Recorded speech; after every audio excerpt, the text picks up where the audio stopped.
नमस्कार साथियों, यूनिक पाठशाला के यूट्यूब चैनल पर आप सभी का स्वागत है। तो आज हम पॉलिटी की एक नई क्लास स्टार्ट कर रहे हैं और जो हमारे आज पॉलिटी की क्लास होगी दोस्तों, हमारी जो मेन क्लास होगी वो होगी हमारी नीति निर्देशक सिद्धांत यानी DPSP directive principle of state policy.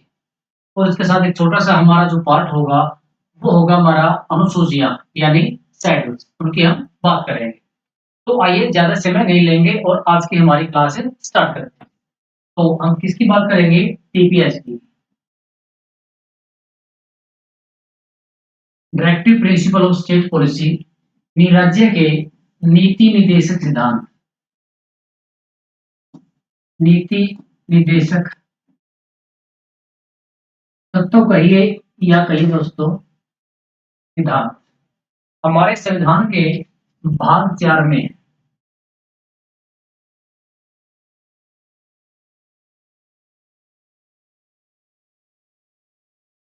संविधान का कौन सा भाग है मेरे भाइयों? भाग 4 और आर्टिकल है दोस्तों 36 से लेकर 51 तक। 36 से लेकर 51 सभी आर्टिकलों की एक एक की बात करेंगे, ठीक है, अलग से। और दोस्तों ये हमने ग्रहण किए हैं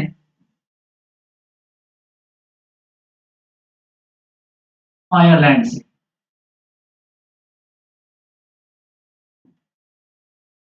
कहां से ग्रहण किया दोस्तों? आयरलैंड के संविधान से हमने ग्रहण किए हैं। और आयरलैंड ने दोस्तों ये स्पेन के के संविधान से ग्रहण किए थे। कहां से ग्रहण किए थे? स्पेन के संविधान से। ये बातें हमें याद रखनी है। जीपीएससी का दोस्तों उद्देश्य क्या है? इसका उद्देश्य है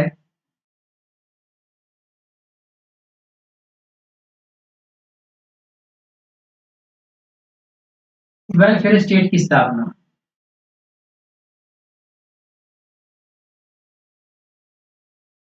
यानी फाउंडेशन करना। स्थापना मीनिंग क्या होता है? यानी फाउंडेशन करना किसकी? कल्याणकारी राज्य की जगह पे हमने लिख दिया एक वेलफेयर स्टेट की स्थापना करना। ये किसका उद्देश्य है दोस्तों? ये बीपीएसपी का उद्देश्य है। इसके बारे में दो चार बातें फिर हम डिटेल्स में इसके आर्टिकल पढ़ेंगे दोस्तों। ये गैर न्यायोचित है दोस्तों। क्या है ये? गैर न्यायोचित।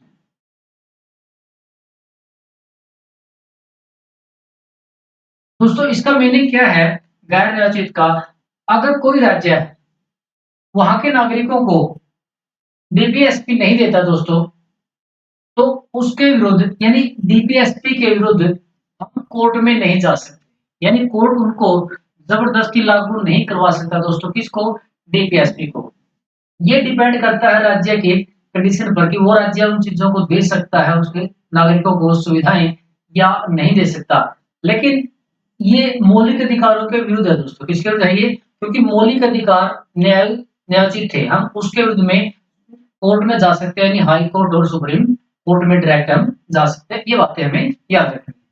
तो ज्यादा डिटेल में जाएंगे। अब बातें करते हैं दोस्तों आर्टिकल 36। आर्टिकल 36 दोस्तों ये कहता है राज्य की परिभाषा। इस परिभाषा राज्य की परिभाषा। ये राज्य की वही परिभाषा है जो मौलिक अधिकारों में। किसमें है? मौलिक अधिकारों में। एक बार इसका आगे करवा लेते हैं दोस्तों। यानी मौलिक अधिकारों में क्या था राज्य की परिभाषा में? आपका केंद्र सरकार, आपका संसद, आपकी राज्य सरकार, आपकी विधान पालिका। ठीक है, ये किसमें आता है दोस्तों? ये आते हैं राज्य की परिभाषा में। जितने भी आपकी स्थानीय संस्थाएं हैं वो सारी सारी किसमें आती है? वो राज्य की परिभाषा में आती है। उसके बाद है दोस्तों आर्टिकल 37। आर्टिकल 37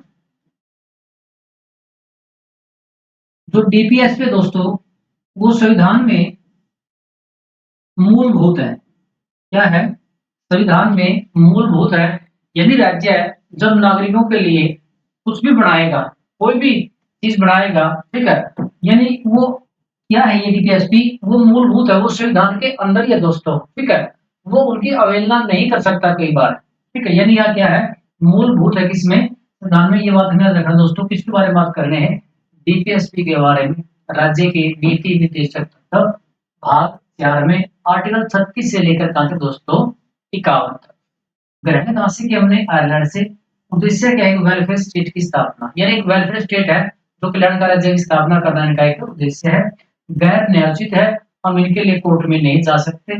आर्टिकल 36 कहता है राज्य की परिभाषा। 37 का दोस्तों डीपीएसपी यानी संविधान में मूलभूत। के बाद बात करेंगे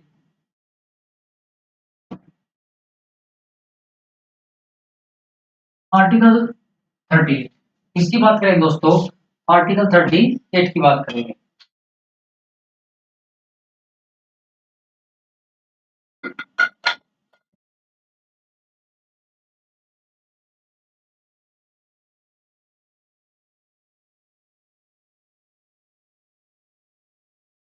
राज्य क्या करेगा, सामाजिक,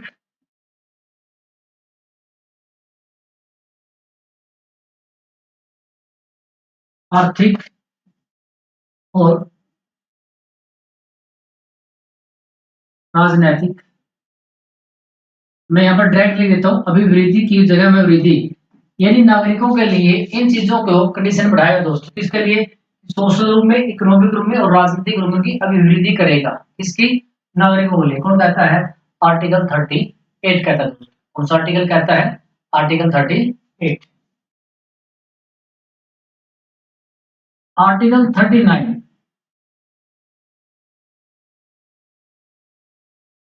मेन रूप से दोस्तों यहाँ पर समान काम,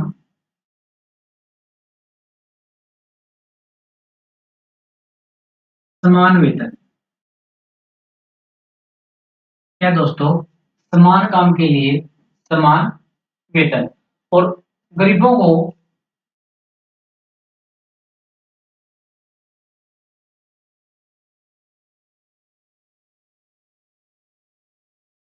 गरीबों को निःशुल्क कानूनी सहायता दोस्तों, कानूनी सहायता।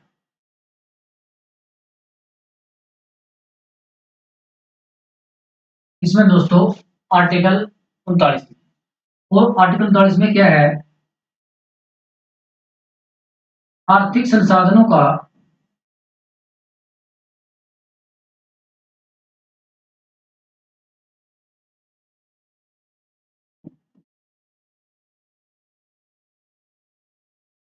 समान बंटवारा,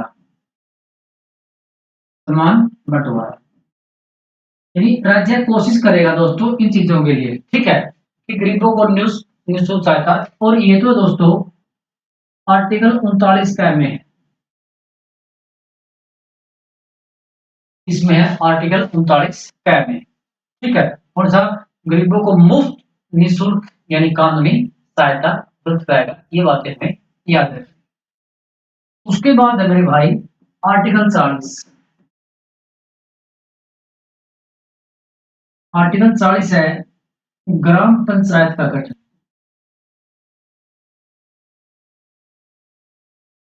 ग्राम पंचायत का गठन कौन से आर्टिकल में है, आर्टिकल 40। कौन सा आर्टिकल कहता है, ग्राम पंचायत के गठन के लिए, आर्टिकल 40 कहता है दोस्तों ग्राम पंचायत का गठन। यह किसमें है, आर्टिकल 40। आर्टिकल 41 कहता है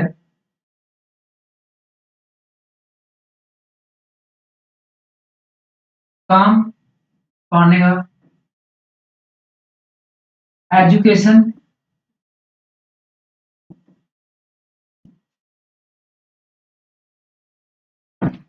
और बुढ़ापे में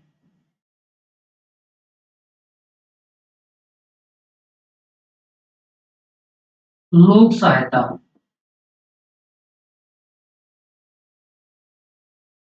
और दोस्तों किसमें, कि आपको काम पाने का अधिकार है, एजुकेशन पाने का अधिकार है, और बुढ़ापे में आपको दोस्तों लोक सहायता पाने का अधिकार,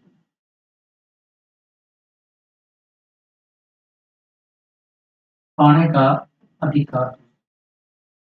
उसी आर्टिकल में है, आर्टिकल 41 में है। उस आर्टिकल है दोस्तों आर्टिकल 41। उसके बाद हम बात करेंगे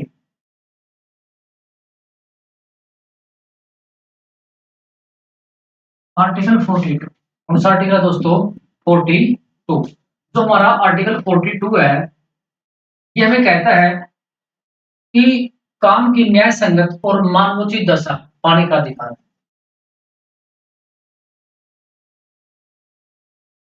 काम की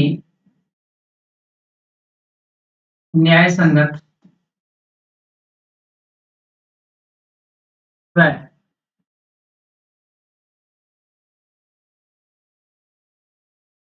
मानवोचित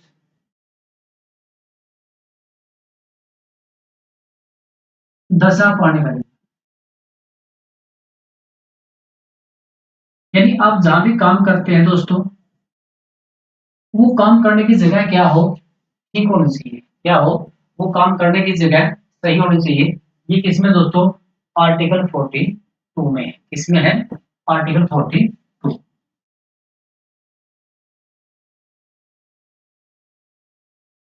आर्टिकल दोस्तों 43। कौन सा आर्टिकल है 43।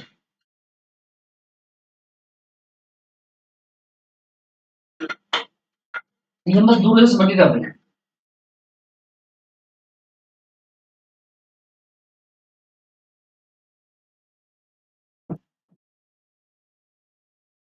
सभी मजदूरों को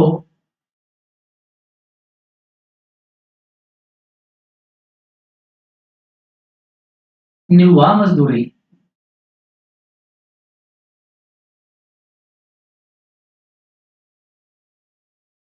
यानी कौन सा दोस्तों, निर्वाह मजदूरी।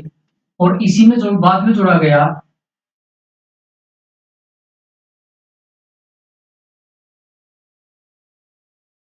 मजदूरों को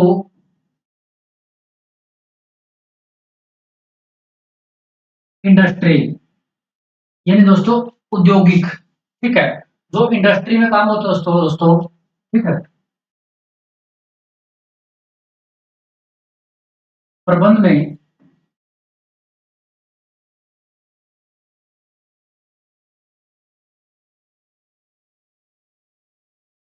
जोड़ने के कदम उठाना, जोड़ने के कदम उठाना। ये कौन सी आर्टिकल में कहा गया है, आर्टिकल 43 में कहा गया दोस्तों। और जो ये आर्टिकल है दोस्तों, ये बाद में जोड़ा, क्या जोड़ा गया, बाद में जोड़ा गया। सबसे मोस्ट इंपोर्टेंट आर्टिकल है दोस्तों आर्टिकल 44। इन आर्टिकलों में, सभी आर्टिकलों में दोस्तों, ठीक है, जैसे आर्टिकल 39 था, वैसे ही आर्टिकल 39, आर्टिकल 40 और आर्टिकल 44। मोस्ट इंपोर्टेंट आर्टिकल 44 में क्या है दोस्तों, समान सिविल संहिता, समान सिविल संहिता। कौन से आर्टिकल में दोस्तों, आर्टिकल 44 में। कौन सा आर्टिकल है 44।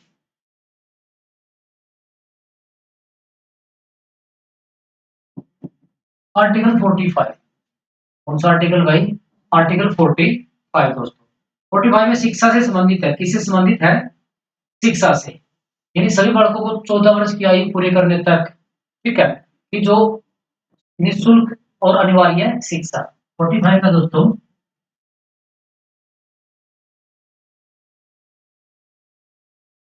14 वर्ष की आयु तक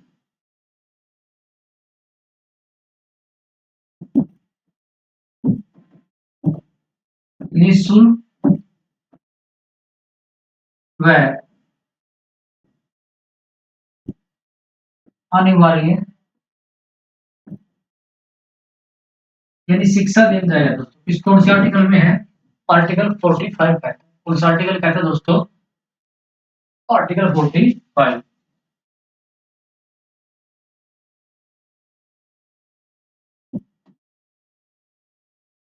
आर्टिकल 46।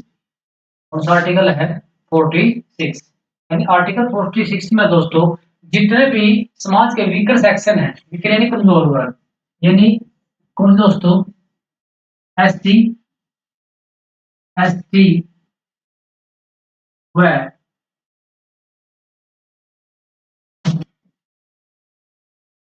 कमजोर पिछड़े वर्ग।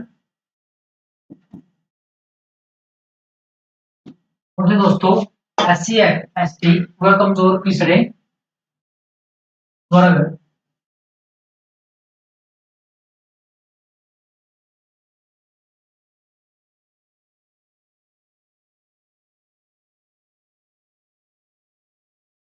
विशेष प्रावधान, यानी विशेष प्रावधान क्या दोस्तों, उनका अर्थ समूह, यानी अर्थ होता है आपका इकोनॉमी दोस्तों, कि राज्य कुछ ना कुछ इनके लिए करेगा, ये बात हमें याद रखनी है। आर्टिकल 47, कौन सा दोस्तों, आर्टिकल 47,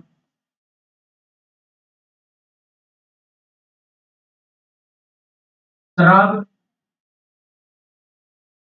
नशा और ड्रग दोस्तों, इन पर राज्य प्रतिबंध लगाएगा। क्या लगाएगा इन पर राज्य, प्रतिबंध, यानी शराब, नशा, ड्रग, दोनों चीजें अलग अलग है, ठीक है। ड्रग में बहुत सी बातें आती है दोस्तों, लेकिन ड्रग उस दवाइयों के लिए यूज होती है, वो उन पर राज्य प्रतिबंध नहीं लगाएगा, लेकिन इन चीजों पर बोला गया कि प्रतिबंध लगाएगा।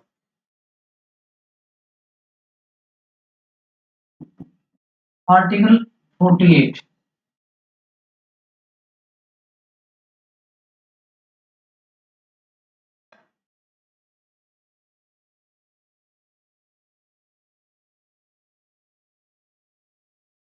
आधुनिक कृषि, आधुनिक कृषि व पशुपालन दोस्तों, आधुनिक तरीके से पशुपालन और कृषि के लिए राज्य उचित प्रतिबंध उठाएगा। और इसी में कहा गया दोस्तों,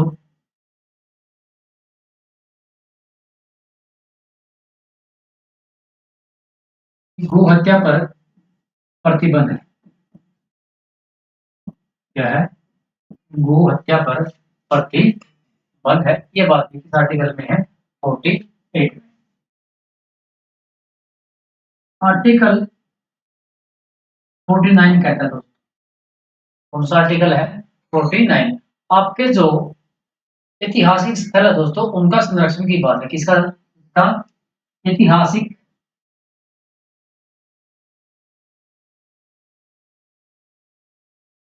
ऐतिहासिक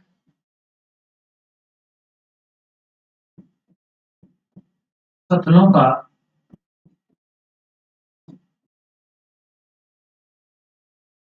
संरक्षण, किसका, ऐतिहासिक स्थलों का संरक्षण, ये बात इसमें है, आर्टिकल 49 में।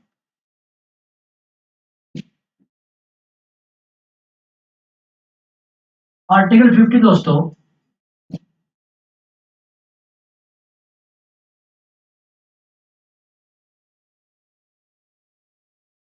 कार्यपालिका व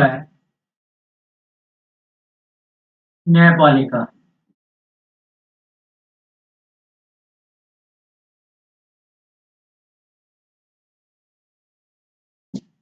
इनका दोस्तों क्या है, पृथकीकरण है, इसका, कार्यपालिका का और न्यायपालिका।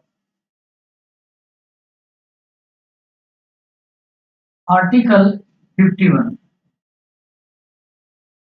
भारत विश्व में शांति स्थापना के प्रयास करेगा, भारत विश्व में भाईचारा को बढ़ावा देगा दोस्तों, ये सारी सारी बातें किसमें है, आर्टिकल 51 में है, ये बातें हमें याद रखनी है।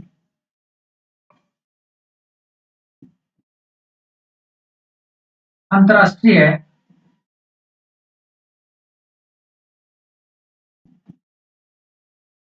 शांति, भाईचारा,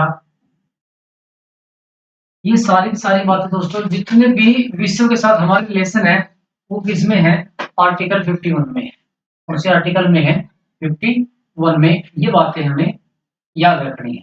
ये हमारे आर्टिकल थे दोस्तों, कौन से, डीपीएसपी के बारे में, किसके बारे में, डीपीएसपी, यानी नीति निर्देशक सिद्धांत, यानी राज्य के थे, उनके बारे में हमारी सारी सारी बातें। इसके बाद हम बात करेंगे दोस्तों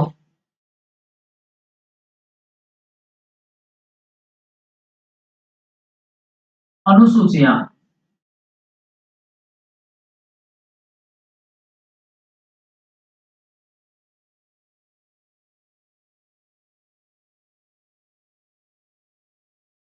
यानी शेड्यूल्स।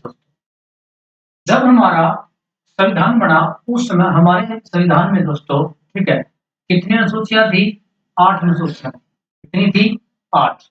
लेकिन वर्तमान में संविधान में 12 अनुसूचियां। अनुसूचियां हैं 12। यहाँ से अनुसूची के बारे में हम बात करेंगे। एक एक अनुसूची के बारे में सिर्फ 10 मिनट का टॉपिक है अनुसूची। कितने मिनट का टॉपिक है दोस्तों? सिर्फ और सिर्फ 10 मिनट का टॉपिक है। ये बात हमें याद रखनी है।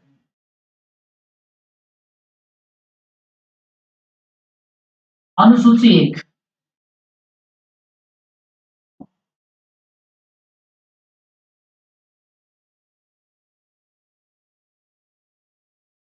इसमें क्या दोस्तों, वही बात है जो आर्टिकल 36 में थी और जो आर्टिकल 12 में थी। राज्य की परिभाषा।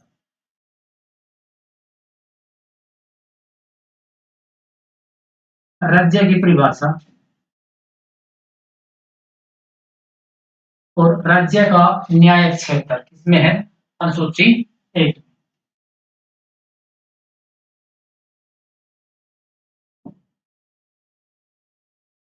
अनुसूची 2 की बात करता है दोस्तों।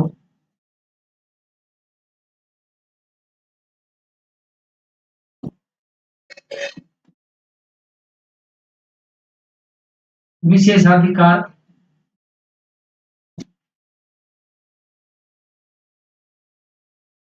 भत्ते, ठीक है। ये विशेषाधिकार भत्ते किसके दोस्तों? ये कुछ वर्ग है हमारे यहाँ, ठीक है, कुछ विशेष लोग हैं, जैसे प्रेसिडेंट,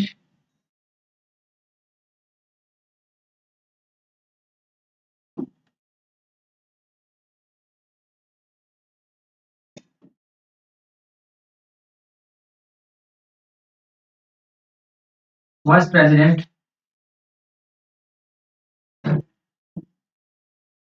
स्पीकर, डिप्टी स्पीकर दोस्तों। इन लोगों के दोस्तों क्या है? विशेषाधिकार, उनका भत्ते कहिए, ठीक है, इसमें है, इसमें। ये बातें हमें याद रखनी। इसके बाद है दोस्तों थर्ड अनुसूची। कौन सी? थर्ड अनुसूची, यानी अनुसूची 390।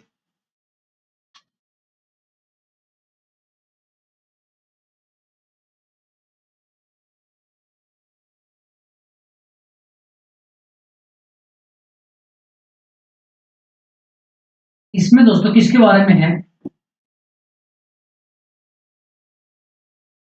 शपथ के बारे में।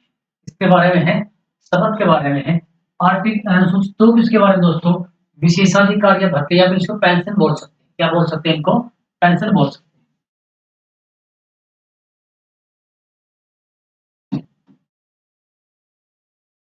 अनुसूची 4 है।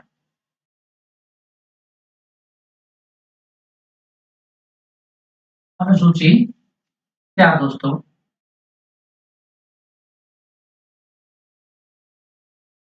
राज्यसभा की सीटों का बंटवारा।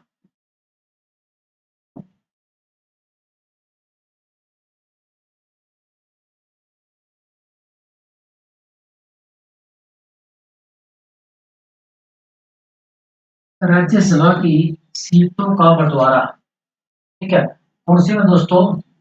अनुसूची 4 में। किसमें है? शेड्यूल 4 में। उसके बाद है दोस्तों अनुसूची 5। अनुसूची दोस्तों 5,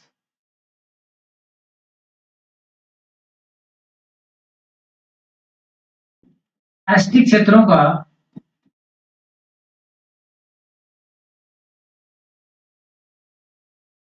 प्रशासन एवं नियंत्रण।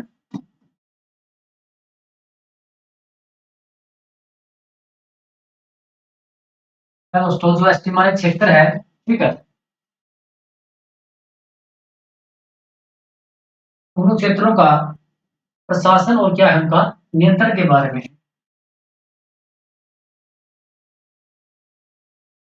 अनुसूची दोस्तों 6 कहता है, याद रखना, 4 के 4 स्टेट।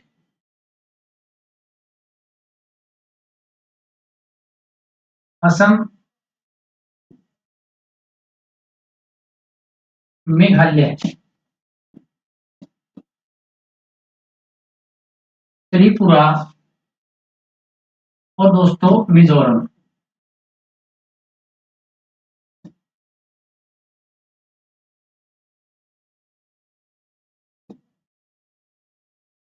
क्षेत्रों के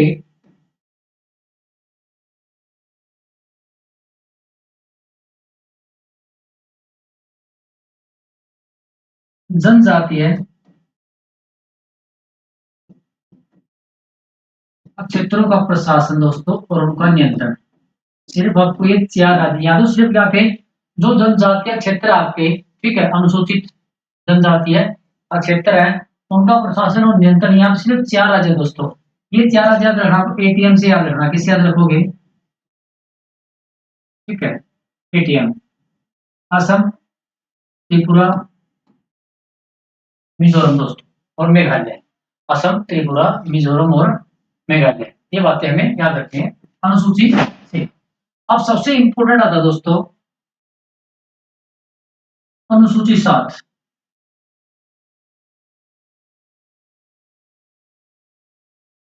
मोस्ट इंपोर्टेंट जो शेड्यूल है दोस्तों वो 7 है। इसमें 3 सूचियां, कितनी सूची है, 3 सूची। सबसे पहले आती है दोस्तों संघ सूची। संघ सूची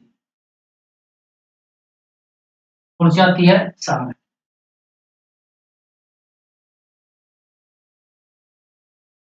इसमें पहले स्थान में थे विषय, अब कितने हो गए हैं, 100 विषय हो गए। कितने विषय हो गए हैं, 100 विषय। यानी जितने विषय हैं, ठीक है, हमारे यहाँ सूचियों में, उनमें से स्थान हुए थे पहले, अब इसमें कितने हो गए, 100। यानी क्या कर दोस्तों इसमें, जैसे रक्षा, संचार,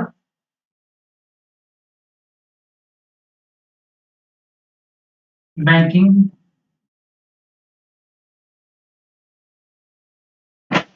रेलवे, जितने भी सेंटर के लिए, देश के लिए मोस्ट इंपोर्टेंट पार्ट है दोस्तों, उन सूची सारे किस में आते हैं, संघ सूची में आते हैं। और इन विषयों पर दोस्तों जो कानून बनाने का जो अधिकार होता है, यानी इन विषयों पर जो कानून आता है दोस्तों, वो केंद्र बनाता है। यानी मैंने यहाँ सिर्फ ये नहीं लिखे भाई, ठीक है, एक्सेट्रा लिख देता हूँ मैं यहाँ पर। जैसे आपकी जनगणना होगी, ठीक है, रक्षा, संचार, बैंकिंग, रेलवे, ठीक है, वैज्ञानिक, अंतरिक्ष, ये सारे किसमें आते हैं, ये संघ सूची के विषय। कौन सी सूची के विषय है, संघ सूची के विषय है। यानी फिर कानून जो बनाएगा उसका अधिकार होगा दोस्तों वो सेंट्रल सरकार को होगा, किसको होगा, केंद्र। उसके बाद आता है दोस्तों इसी में स्टेट लिस्ट आती है, ये सेंट्रल लिस्ट है, ठीक है। इसके बाद है राज्य सूची।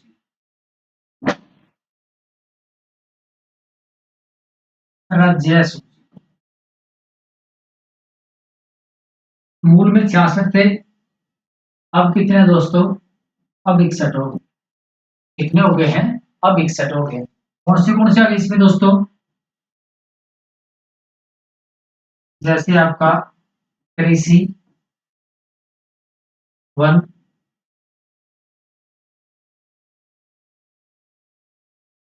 स्थानीय शासन, एक्सेट्रा। ये किस में आते हैं दोस्तों, राज्य सूची में आते हैं। किस में आते हैं, राज्य सूची। इन पर जो कानून बनाने का अधिकार दो दोस्तों, इन पर जो कानून आता है, यानी इनका जो कानून बनाने का अधिकार होगा वो किसका होगा दोस्तों, राज्य का होगा। किसका होगा, राज्य का होगा। इन पर कानून बनाने का अधिकार राज्य का होगा, ये बातें हमें याद रखनी। इसके बाद है दोस्तों समवर्ती सूची। कौन सी,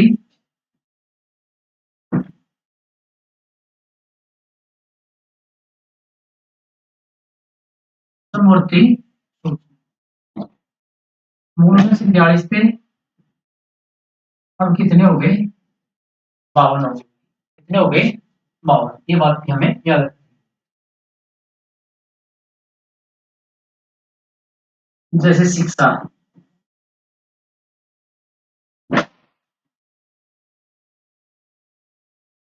हेल्थ दोस्तों, एक्सेट्रा। इस सूची पर जो कानून आएगा इसको कंकरेंट लिस्ट बोलते हैं।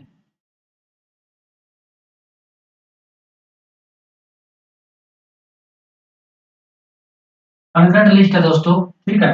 शिक्षा, हेल्थ एक्सेट्रा, इस पर जो कानून बनाने का अधिकार होगा वो केंद्र भी बनाएगा दोस्तों। केंद्र बना सकता है और उस पर दोस्तों राज्य दोनों बना सकते हैं। इन पर जो कानून बनाने का अधिकार होगा वो सेंट्रल सरकार भी बना सकती है और स्टेट सरकार भी बना सकती है, ठीक है। दोनों बना सकते हैं। लेकिन जब दोनों में डिफरेंस आ जाए दोस्तों कि दोनों ने अलग अलग चीजें बनाई, तो जो अधिकार होगा वो किस वाला लागू होगा दोस्तों, कानून तो सेंट्रल वाला कानून क्या होगा, लागू होगा। ये बात भी हमें याद रखनी है, ठीक है। तीन तीन सूचियां दोस्तों, संघ सूची, राज्य सूची और हमारी समवर्ती सूची। एक चीज और दोस्तों, सूचियों में तो नहीं है लेकिन इसी के अंदर आती है अवशिष्ट शक्तियां। अवशिष्ट शक्तियां,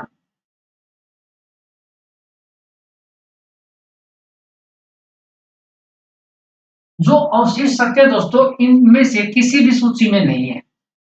जो अवशिष्ट शक्तियां हैं, जो सम सूची, राज्य सूची और समवर्ती सूची हमने पढ़ी है ना, इनमें से किसी में भी नहीं है दोस्तों। इन पर जो कानून बनाएगा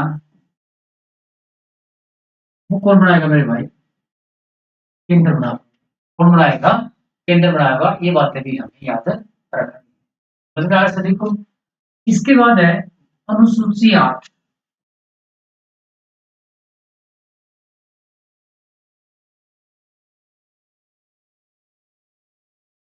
इससे संबंधित दोस्तों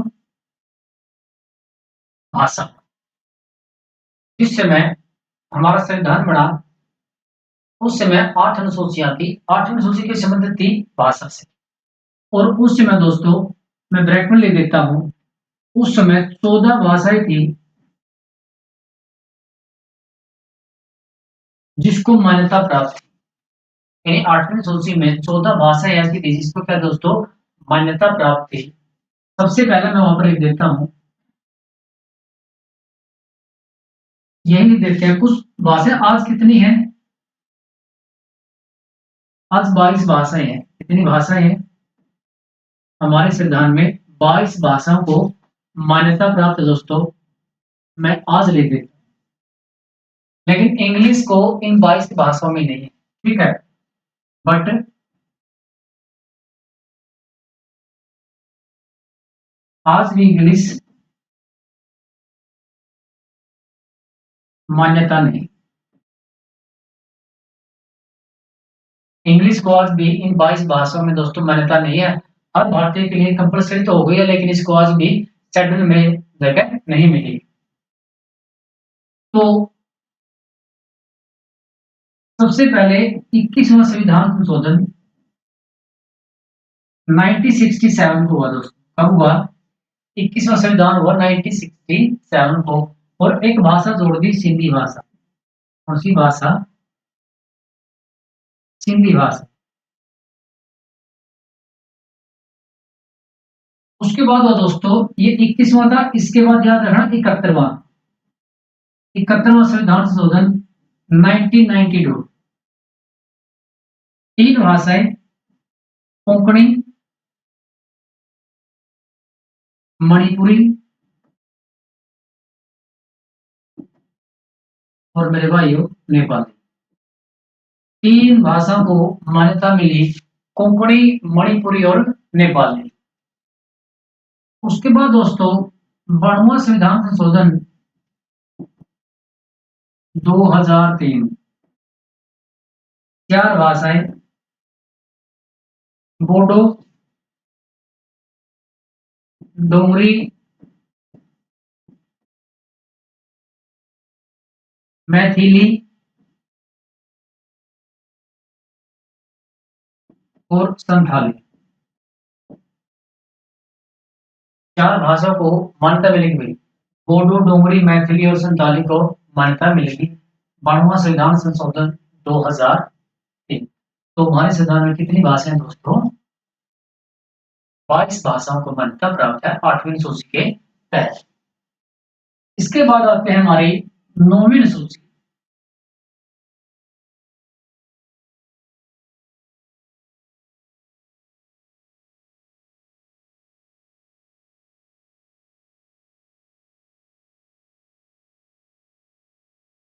ये कब जोड़ी भाई? पहला संविधान संशोधन 1951 में जोड़ी। तब 8 थी, ठीक है। तब जोड़ी पहला संविधान संशोधन 1951। क्या जोड़ा?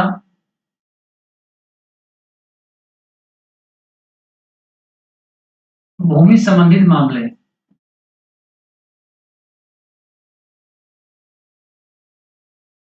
रीजन क्या दिया? क्योंकि रीजन था उस समय देश आजाद हुआ था और नई नई चीजें बढ़ी थी, अधिग्रहण होने थे, लेकिन लोग क्या थे दोस्तों? खिलाफ हो जा रहे थे। उस चीज से बचने के लिए अगर कोई कानून बना करके 9वीं सूची में डाल दिया तो उस पर फिर बहस नहीं होती। क्या नहीं होती थी? बहस नहीं होती थी, ये बात करेगी, ठीक है। यहाँ तक मामला चलता रहा। लेकिन 2007 में सुप्रीम कोर्ट ने कहा भाई, ठीक है, 2007 में सुप्रीम कोर्ट ने एक डेडलाइन दे दी दोस्तों, ठीक है। इसने कह दिया कि शायद 1973 की बात है कि उसके बाद से जो भी मामले 9वीं सूची में डाले गए हैं उन पर बहस हो सकती है, ठीक है। पहले से यानी भूमि से संबंधित मामले थे, इसमें 2007 में सुप्रीम कोर्ट का फैसला आया और उस फैसले से दिया गया 24 अप्रैल शायद 1973, पक्का नहीं पता, 24 अप्रैल शायद 1973 है।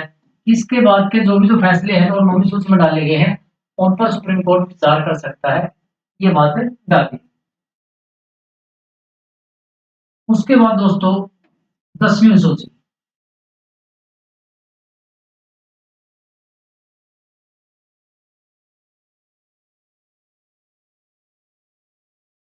दल बदल, एंटी डिफेक्शन लॉ।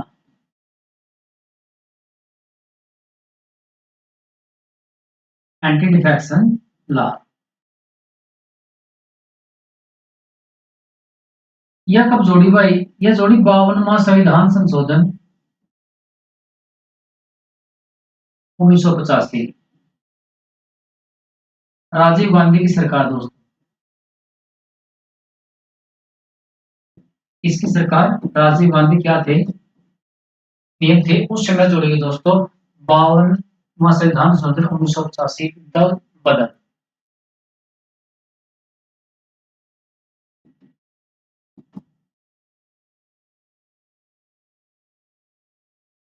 11वीं अनुसूची।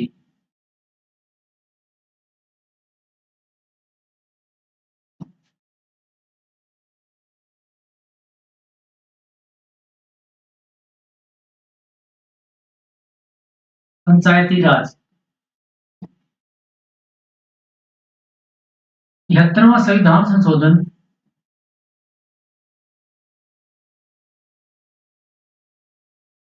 1992। 29 विषय जोड़े दोस्तों। कितने विषय जोड़े? 29 विषय इसमें जोड़े गए, ठीक है। 73वां संविधान संशोधन। 12वीं अनुसूची।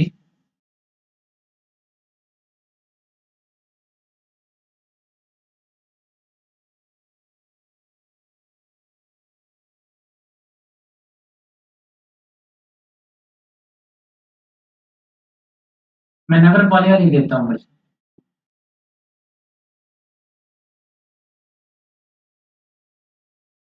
72वां संविधान संशोधन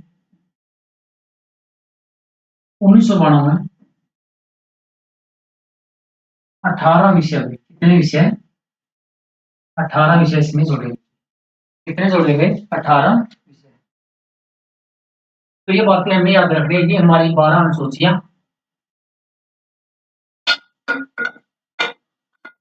तो दोस्तों साथ में हमने किया कि जितने भी हमारे अनुसूचियां थी उसके बारे में बातें करी। उसके बाद हमने इससे पहले बात की थी राज्य के नीति निर्देशक सिद्धांत यानी डीपीएसपी के बारे में, अनुसूचियों के बारे में। अगर क्लास में पसंद आए, ठीक है, क्लास को लाइक जरूर। थैंक यू, धन्यवाद।